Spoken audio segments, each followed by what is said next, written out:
Have you ever just felt completely confused by it all? One person says keto, another says vegan, then there are these insane workout plans. It's overwhelming. If that sounds like you, trust me, you are definitely not alone. It's a huge frustration for so many of us.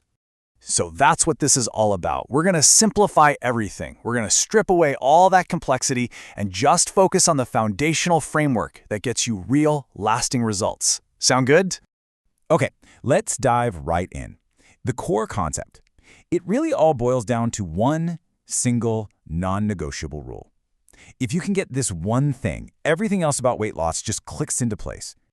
And that one rule, it's called a calorie deficit.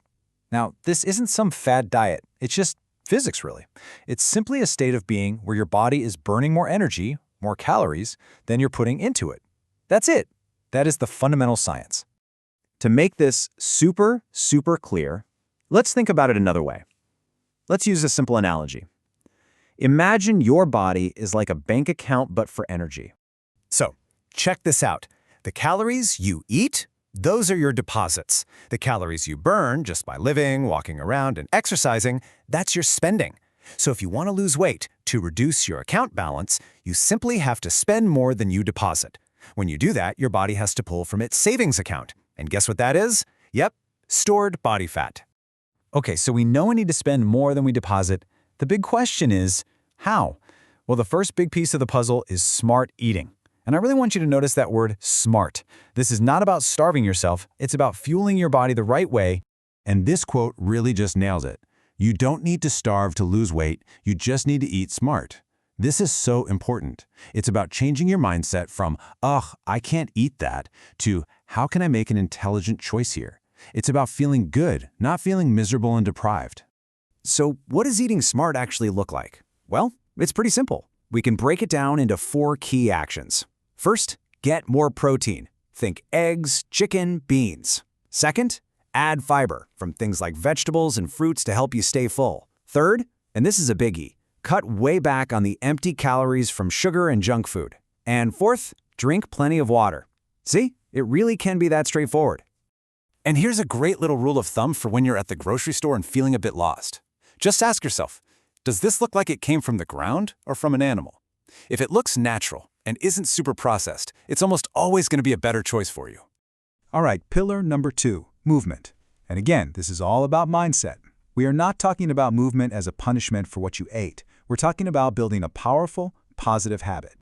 And the best part? It doesn't have to be complicated. You don't need a fancy gym membership. Seriously, a 30-minute walk every day is an amazing start. Maybe some light workouts at home. Just finding ways to be more active, taking the stairs, parking a little further away. All those little things add up. They all contribute to your calorie spending. And this might be the most important takeaway for this section. Consistency is so much more important than intensity. Doing a little something every single day is way better than absolutely killing yourself at the gym once a week and then doing nothing. It's the habit that creates the real change. Okay, on to our third pillar. And this one, well, this is what so many people miss. These are the things that can quietly sabotage all your hard work. We're talking about sleep and stress. So get this, when you don't get enough sleep, it literally messes with your hormones. Your body's whole system gets thrown out of whack, which can directly make you feel way hungrier than you actually are. And not just hungry for anything. You start craving high-calorie junk food. And you can see it right here. When you get poor sleep, this hunger hormone just shoots up, telling your brain, eat, I'm starving. But when you get good sleep, that hormone stays nice and low. It makes managing your appetite a million times easier. So the action items here are pretty clear, right? Aim for about 6 to 8 hours of quality sleep a night. Make it a priority. And find healthy ways to manage your stress, whether it's a hobby, meditation, or just spending time outside, because stress is another one of those triggers that can lead to overeating. All right, so we've got all the pieces. Let's put them all together now into a practical, sustainable blueprint that you can actually follow for the long haul.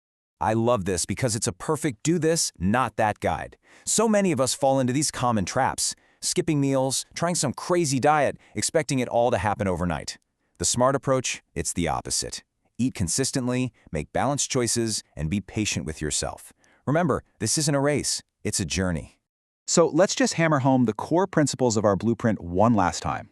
First up, eat smart. Next, move your body. Then sleep well. And finally, the golden rule that ties it all together. Stay consistent. That right there, that is the real secret ingredient for long-term success. So there you have it. That's the simple architecture. Eating smart, moving consistently, and resting well. That is the real foundation. And as we wrap up, I'll leave you with this question to think about. Looking at this blueprint, what's your biggest challenge? Because just identifying it, well, that's the very first step to overcoming it.